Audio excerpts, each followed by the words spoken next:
to talk to you just very briefly just about an event that's happening at the during the summer of this year.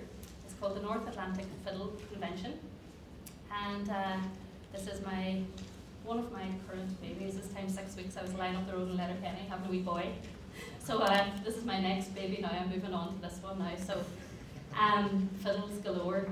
The North Atlantic Fiddle Convention is an event that's happened since the start of 2000. It basically was the brainchild of Dr. Ian Russell, who's a professor of music and folklore in Aberdeen University. And Ian's idea behind it was that, look, you go to academic conferences and you hear fiddle players talking about fiddle music all day when they're actually players, and then you go to fiddle festivals and you hear people playing fiddle all day, and then they sit around all night drinking pints and talking about fiddle music. And surely there should be a way to kind of combine both of these so that you get the academic content and the practitioners basically kind of coming together and sharing their experiences. So NAFCO, the North Atlantic Fiddle Convention, was born. I was part of the original steering group for that in Aberdeen at the time, and had no notions of it ever of ever being involved in actually running it myself at that time. But it happened every 2 years since. It took place in Aberdeen a number of times. It happened in St. John's in Newfoundland. It happened in Scandinavia. And then in 2007, I took up the position of traditional music lecturer at the University of Ulster. Myself and Martin Dowling started teaching traditional music in Queen's on the same day, actually the 1st of January in 2007. And that itself was quite a remarkable change to have 2 traditional music courses established in the north at that time. But fairly soon into it in Derry, I was saying, right, you know, the course we have there's a lot of classical music, a lot of popular music. Fiddle music was kind of in there now, but I was saying we need to do something to make a big bang, to make a big impact.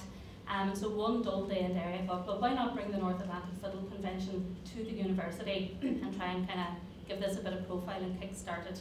So I put in a bid for it in 2008, which was absolutely welcomed and enthusiastically embraced by the NAFCO International Committee. And thought at the time, that's grand, it's well down the road, 2012 is so far away, and oh my goodness, here we are now, and still all the work to be done. But fantastic that they did accept it, and fantastic that we got the chance to bring it to the Northwest.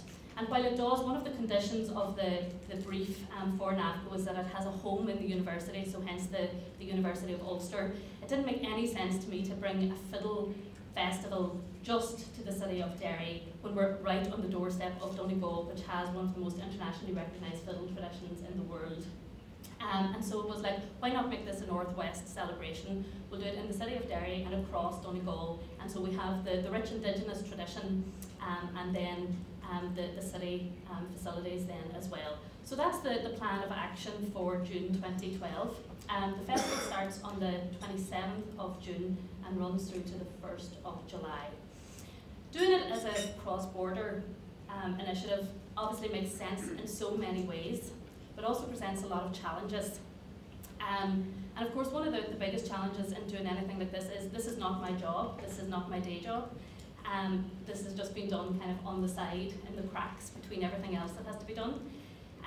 While you get the NAFCO logo and they give you the brief and the conditions that have to be met, it comes with a check of 0, so you have to start raising all the funding as well. Having it in 2 jurisdictions obviously opens the opportunities for funding there, and we have been lucky in having support from both Donegal, from the Republic, and from Derry, and from Northern Ireland as well. But it does set all kinds of practical challenges, you know, the dual bank accounts, the 2 constitutions, the 2 sets of child protection policies, so much work for a voluntary organisation to do for a one-off event. But it'll all be worth it when we're having the crack and playing tunes and so on and so forth. I suppose one of the big things about NAFCO is the model that we bought into was kind of very much a simple one. It was an academic conference, bit of a festival, few workshops for kids, you know, 4 or 5 days, grand. Then Liz Doherty gets her hands on it and it was like, oh, happy days, a big fiddle festival, let's go mad and let's put in lots of extra things. So now we have 2 academic conferences. We've persuaded the Dance Research Forum of Ireland, which is again a nationally recognised organisation. They're going to come and have their conference in Derry at the same time as the fiddle one, which which of course doubles the personnel kind of involved and in the audience numbers. Let's expand it, you know, by a couple of extra days. Sure, why not? When they're all coming anyway, we might as well hold on to them. Let's double the events, you know, from about 50 to 200. Sure, why not? What else would you be doing? And so on. And gradually it's grown into this huge fiddle monster that's eventually kind of starting to take shape. So just to tell you a wee bit then about what's in store over the 5 days. Starting with the Canada connection, it actually falls very neatly into Canada Day on the 1st of July, which is fantastic. My second home, I'm from Buncrana, but my second home is actually in Cape Breton, Nova Scotia in Canada. I spent a number of years there as a student and as a fiddle player, did my PhD on Cape Breton music. So when the dates kind of were up for grabs as to when we would have it, to tie it into Canada Day was fantastic. So we will have a high Canadian content. We have musicians coming from Cape Breton, obviously, or I'd never be let back there if I didn't have a good contingent. From Newfoundland, so hopefully Diola's happy. From New Brunswick, from Ontario, from Quebec, Montreal as well. So we have a good number of Canadian artists coming, but also from right across the North Atlantic region. So we have Scandinavians, we have people from Finland, Norway, Sweden, Denmark, right across the Shetland Islands, Orkney, from Scotland, from England, from Wales, right across then through North America, lots of people from the States, and obviously from right across Ireland as well. In total, we're employing about 1,000 artists over the duration of the 5 days, expecting audiences in the region of 40,000. So it's going to be a massive event. The conferences themselves, again, because we never know when to say stop. Normally the NAFCO conference has about 35 speakers. We had literally hundreds of proposals in for conferences and we stopped at 85. So the conference has taken on a magnitude which is bigger than any previous NAFCOs have been before. So it's all kind of shaping up to be something quite special. One of the other things we decided to do as part of the event was to build in a lead-in program where we could actually generate some activity before it. And we have an international youth camp which is happening for the first time as part of this event. In December, we had tutors from Newfoundland, from Sweden, from all across Ireland, from Scotland, England, who came and spent a weekend in Derry working with Neil Martin, who's a cello player and composer from Belfast. And he's been commissioned to write a piece for these 250 kids who are going to come from all these countries and work together for the week and perform this piece at the end of it. So that's a really special project. These are 12 to 18-year-olds. They're all coming from these various regions. So that's a really special project to have as part of it. And on the Saturday of NAFCO, we'll have a youth day where they're all playing their own traditional music and dance from the various regions right across the city of Derry as well. We also have commissioned Chris Stout, who's a Shetland fiddle player, to write a new piece for NAFCO celebration of that. It's called Sail. Brendan DeGally, star of Riverdance, is commissioning a piece for the Irish dancers. So we have all the dance schools across Donegal and Derry, all having two of their best dancers coming together in a newly commissioned work which will be performed over the festival.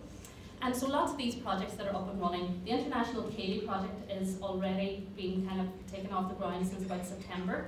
And basically dances from Ireland, from Donegal, couple dances, to the Gay Gordons from Scotland, to Shetland dances, Scandinavian dances. These have been taught at various workshops over a number of weekends with a view to having an international Ceilidh that will tie in with the Clipper Festival on the Friday night of NAFCO as well. And again, we've been fantastically supported by all the local dance teachers around this area and beyond, involving learning the dances and teaching them to their own students. So it'll be a real extravaganza of that as well. Canada Day then we'll have a Canada Food Fest, lots of Canadian musicians playing that day, and we're also hoping to have a music and literature programme which will celebrate writers from Canada and Ireland on that day as well. And as well as being Canada Day, it's also going to be Buncrana Day, because we have to look after Buncrana. And from the success of the Arash Reach festivals a number of years ago, obviously there's a fantastic audience and fantastic support for traditional music here in the town. And so that day, the last day of the festival, will kind of culminate in a number of activities here in the town, and with one of the headline acts of NAFCO itself, the Chieftains, who will play a concert up in the plaza. And then everybody will come back here to the hotel for a late night festival club with 4 Men and a Dog and various artists who will have featured in the programme during the week. So all kinds of activities, something for everybody. There'll be concerts, as I said before, over 200 events. There'll be concerts, conferences, informal talks, demonstrations, workshops, master classes. Come and try sessions if anybody fancies trying a fiddle if you've never tried before. This could be your chance. There'll be drinking sessions, music sessions, everything that kind of we associate with it. But our guests coming from right across Scandinavia, the whole North Atlantic rim, Scandinavia through Scotland, the Orkneys, Shetland, right across Ireland, North and South, and then on to North America. So it's going to be a fantastic event, lots of people about, lots of music, lots of kids, and again, bringing lots of tourists and lots of energy to the Northwest region. Again, I absolutely shouldn't forget to acknowledge the funders who made this possible. It's a very daunting task starting with a budget of zero and thinking, even if it is for like 4 years down the road, thinking how are we going to pull this off. But you know, the University of Ulster, Leader, including the Innovation Development Partnership, the Arts Council, both North and South, Derry City Council, Donegal County Council, City of Culture, and the Dance Research Forum of Ireland as well, who've all been supportive and enabled us to go ahead with this programme. So Maggie, who works in the office, is here for the day, going to stand there out the back. If anybody has any questions, thoughts, we're still kind of finalising the programme, so if you have any brilliant ideas or know any fantastic fiddle players or dancers that you want to give a gig today, this is your time to speak. Funding, if you have any money you want to give us, even better.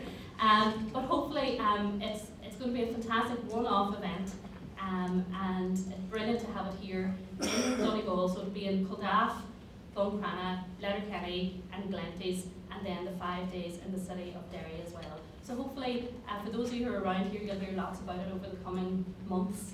And for those of you who are visiting the area, maybe have a wee look at the programme, and it might be an opportunity to come back in the summer to visit the region. So thank you very much.